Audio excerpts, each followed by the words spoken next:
दोस्तों, कैसे हो आप तमाम। उम्मीद करता हूँ खैरियत से होंगे। दोस्तों, वज़ू करते हुए मुझे ख़याल आया कि मैं आपको वज़ू की 3 दुआएं बता दूं ताकि आप याद करके अमल कर सकें और फ़ायदा उठा सकें। दोस्तों, जब आप वज़ू शुरू करें तो पढ़ लें बिस्मिल्लाहिल अज़ीम वल्हम्दुलिल्लाहि अला दीनिल इस्लाम। और वज़ू के दरमियान में हम पढ़ेंगे अल्लाहुम्मा ग़फ़िरली ज़म्बी ववस्सिअली फ़ी दारी वबारिकली फ़ी रिज़्क़ी।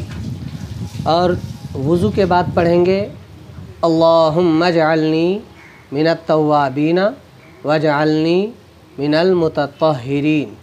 अशहदु अल्ला इलाहा इल्लल्लाहु व अशहदु अन्न मुहम्मदन अब्दुहु व रसूलुहु।